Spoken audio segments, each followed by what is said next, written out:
मेरा नाम अनन्या है। मैं 30 साल की हूँ और पुणे में रहती हूँ। एक कॉलेज में प्रोफेसर हूँ। हिंदी साहित्य पढ़ाती हूँ। मेरी जिंदगी साधारण है, लेकिन मेरे भीतर एक दुनिया है जो शायद बाहर से कोई नहीं देख पाता। मैं अविवाहित हूँ। कभी शादी के बारे में सोचा भी नहीं, क्योंकि एक बार प्यार में ठोकर खाई थी। उसका नाम था अर्जुन। कॉलेज के दिनों में हमारी दोस्ती हुई, फिर प्यार।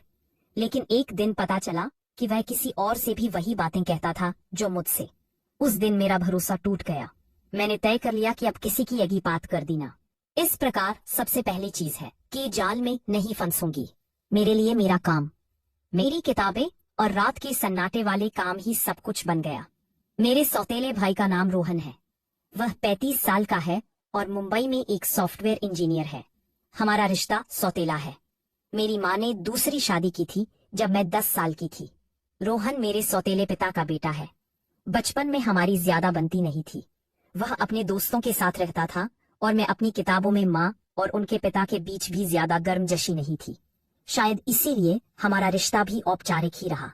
साल में 1-2 बार मिलते थे, कभी दिवाली पर, कभी किसी शादी में। रोहन की शादी 4 साल पहले हुई थी, लेकिन पिछले साल उसकी पत्नी की एक कार हादसे में मृत्यु हो गई। उसके बाद वह थोड़ा बदल गया। पहले वह हंसता बोलता था, अब चुप रहने लगा।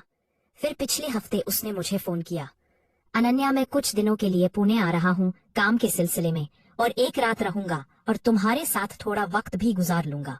मैंने कहा आ जाओ, अच्छा लगेगा। मुझे सचमुच खुशी हुई। आखिर परिवार का कोई सदस्य घर आए तो मन को सुकून मिलता है। वह शुक्रवार की दोपहर पहुंचा। मैं कॉलेज से लौटी तो देखा कि वह मेरे घर के सोफे पर बैठा चाय पी रहा था। उसने मुझे देखकर हल्की सी मुस्कान दी और बोला, क्या हाल है प्रोफेसर साहिबा।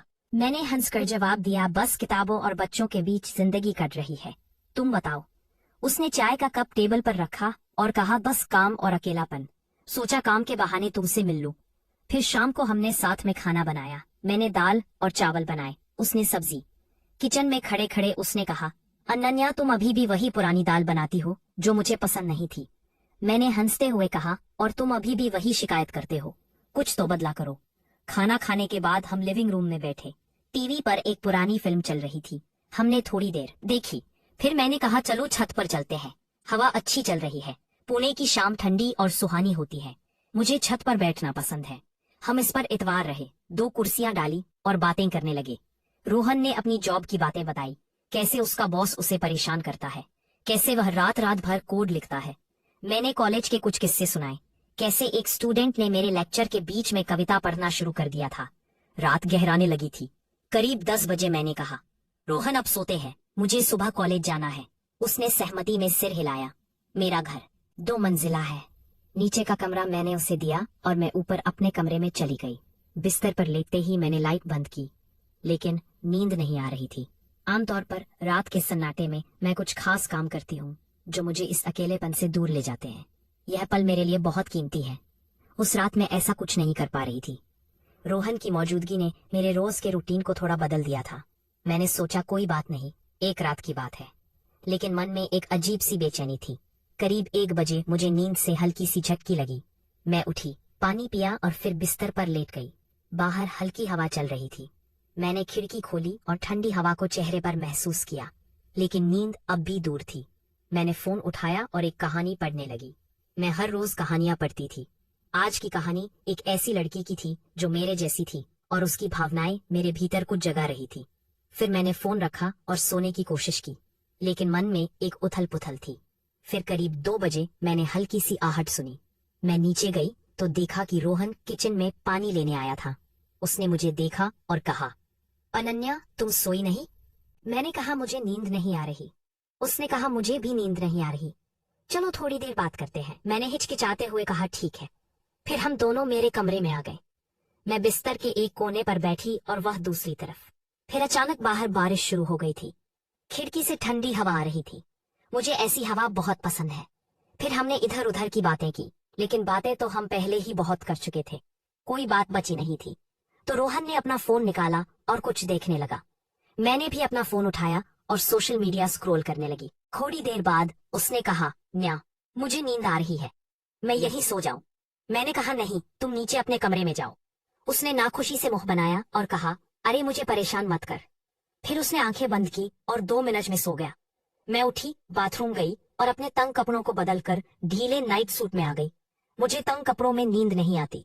वापस लौटकर मैं बिस्तर पर बैठी और फोन पर वही कहानी फिर से पढ़ने लगी। रोहन सो रहा था और उसकी सांसों की आवाज कमरे में गूंज रही थी।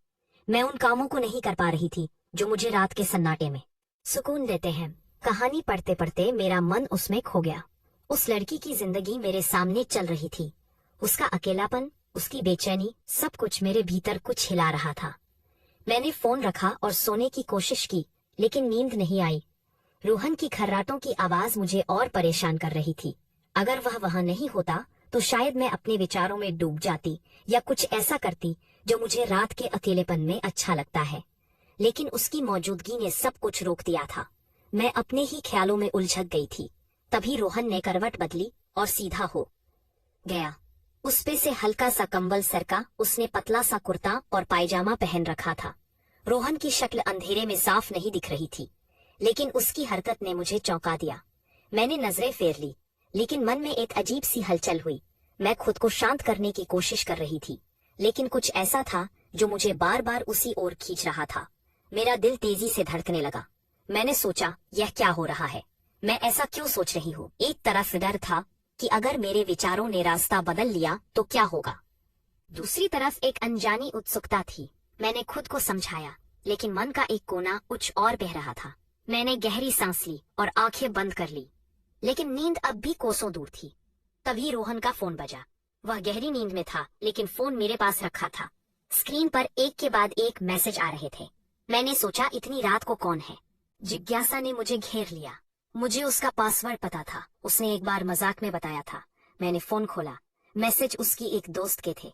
कुछ तस्वीरें और छोटे छोटे वीडियो थे। मैंने एक वीडियो खोला। जो देखा उसे देखकर मेरी सांसें थम गई। यह कुछ ऐसा था जिसकी मैंने कल्पना भी नहीं की थी। मेरे हाथ कांपने लगे। मैंने दूसरा वीडियो देखा, फिर तीसरा। हर वीडियो मेरे भीतर की बेचैनी को बढ़ा रहा था। मैं समझ नहीं पा रही थी कि मैं यह क्यों देख रही हूँ और क्यों इसे रोक नहीं पा रही हूँ। समय बीतता गया। मेरा मन अब पूरी तरह उलझ चुका था। मैंने फोन रखा और रोहन की ओर देखा। वह अभी भी सो रहा था। उसकी सांसें नियमित थी, लेकिन मेरे भीतर एक तूफान उठ रहा था। डर और उत्साह का मिश्रण मुझे परेशान कर रहा था। मैं धीरे से उसके पास खिसकी। मेरा इरादा कुछ नहीं था, बस एक अजीब सी चाहत थी। मैंने अपना हाथ हल्के से उसके कंधे पर रखा जाए, जैसे सोते हुए अनजाने में कोई हरकत हो। वह नहीं हिला। मैंने राहत की सांस ली, लेकिन मेरे भीतर की उथल पुथल कम नहीं हुई। रात गहराती जा रही थी। मैंने खुद को रोकने की कोशिश की, लेकिन हर पल मेरे विचार और गहरे होते जा रहे थे। मैंने सोचा, शायद ये सिर्फ एक नाइट की बात है, सुबह सब सामान्य हो जाएगा। लेकिन तभी रोहन की आंखें खुल गई। मैंने जल्दी से नजरें फेर ली और सोने का नाटक किया। मेरा दिल जोर जोर से धड़क रहा था। उसने कुछ नहीं कहा, बस मुझे देखता रहा। फिर वह उठा और बाथरूम की ओर चला गया। मैं बिस्तर पर पड़ी रही, अपने विचारों से लड़ती हुई। जब वह लौटा तो उसने कहा, अनन्या तुम ठीक हो? मैंने हल्के से सिर हिलाया। उसने फिर कहा, मुझे लगता है मुझे नीचे सोना चाहिए। मैंने कुछ नहीं कहा पर चला गया। लेकिन उस रात के बाद मेरे भीतर कुछ बदल गया। मैं अब भी उस पल को समझ नहीं पाई हूँ। शायद यह सिर्फ एक कमजोर क्षण था, या शायद कुछ और। अगली सुबह मैं जल्दी उठी। रात की घटना मेरे दिमाग में घूम रही थी। मैंने कॉफी बनाई और छत पर चली गई। रोहन अब भी सो रहा था। मैंने सोचा, क्या वह कुछ जानता है? मन में एक डर था, लेकिन साथ ही एक अजीब सा सुकून भी। मैंने खुद को समझाया, जो हुआ उसे भूल जा। यह बस एक रात की बात थी। लेकिन मन का एक कोना कह रहा था कि यह इतना आसान नहीं है। रोहन करीब 9 बजे उठा। उसने मुझे छत पर देखा और ऊपर आ गया। गुड मॉर्निंग, उसने कहा। उसकी आवाज में कोई अजीब नहीं था। मैंने भी सामान्य तरीके से जवाब दिया, गुड मॉर्निंग, कॉफी लोगे? उसने हाँ कहा। हम चुपचाप कॉफी पीते रहे। फिर उसने कहा, अनन्या रात को मुझे कुछ अजीब सपने आए। मेरे हाथ में कॉफी का कप हल्का सा कांपा। मैंने पूछा, कैसे सपने? उसने हंसते हुए कहा, पता नहीं, शायद ज्यादा थकान की वजह से। मैंने राहत की सांस ली। शायद वह सचमुच कुछ नहीं जानता था। दिन भर हमने सामान्य बातें की। मैं कॉलेज गई, वह घर पर रहा। शाम को हम बाजार गए, कुछ सामान खरीदा। लेकिन मेरे मन में रात की बात बार बार आ रही थी। मैं समझ नहीं पा रही थी कि मेरे साथ क्या हो रहा है। क्या यह सिर्फ एक कमजोर पल था या मेरे भीतर कुछ और जाग रहा था? रोहन के साथ मेरा रिश्ता हमेशा सौतेला रहा था, ना ज्यादा करीबी ना ज्यादा दूर। लेकिन उस रात के बाद कुछ बदल गया था। उस दिन रोहन ने मुझे बताया कि वह 3-4 दिन और यही रहने वाला था। यह सुनते ही मेरा मन उदास हो गया, क्योंकि रात के सन्नाटे में मुझे किताबें पढ़ना, किताबें लिखना, कहानियां पढ़ना अच्छा लगता था, जो मुझे सुकून देते थे। अब 3-4 दिन और मुझे इन कामों से छुट्टी लेनी पड़ेगी। रोहन 4 दिन तक मेरे यहाँ रहा। हर रात मैं सोचती कि क्या फिर वही होगा, लेकिन ऐसा कुछ नहीं हुआ। वो तनाचा आता है, अपने कमरे में सोता और मैं अपने में, लेकिन मैं अपने फेवरेट काम नहीं कर पाती, जैसे किताबें लिखना, किताबें पढ़ना। फिर भी मेरे मन में एक अजीब सी हलचल थी। 5वें दिन वह मुंबई वापस चला गया। जाते वक्त उसने कहा, अनन्या फिर मिलेंगे, अपना ख्याल रखना। मैंने हाँ में सिर हिलाया, लेकिन जब वह गया तो घर में एक अजीब सा खालीपन जा गया। उसके जाने के बाद मैंने अपनी डायरी खोली और सब कुछ लिख दिया। रात की बेचैनी, मेरे विचार, मेरी उलझन, सब कुछ। लिखते वक्त मुझे एहसास हुआ कि शायद ये सिर्फ एक रात की बात नहीं थी। मेरे भीतर कुछ बदल रहा था। मैंने सोचा, क्या मुझे जिंदगी को एक और मौका देना चाहिए? क्या मुझे अपने अतीत को भूलकर आगे बढ़ना चाहिए? रोहन के साथ जो हुआ वह शायद एक बहाना था। असल में यह मेरे अपने मन की लड़ाई थी। फिर कुछ दिन बाद रोहन ने फिर फोन किया। उसकी आवाज में वही पुरानी गर्मजोशी थी। अनन्या, अगले हफ्ते पुणे आ रहा हूँ, एक प्रोजेक्ट के सिलसिले में। क्या मैं फिर से तुम्हारे यहाँ रुक सकता हूँ? मैंने हिचकिचाते हुए कहा, हाँ क्यों नहीं, लेकिन मेरे मन में सवाल उठ रहे थे। क्या मैं फिर से उस रात जैसा कुछ महसूस करूंगी? क्या मैं खुद को रोक पाऊंगी? वह अगले शुक्रवार को आया। इस बार मैंने खुद को तैयार किया था। हमने फिर से साथ में खाना बनाया, छत पर बैठकर बातें की। सब कुछ सामान्य लग रहा था। रात को उसने कहा, मैं नीचे सो जाऊंगा।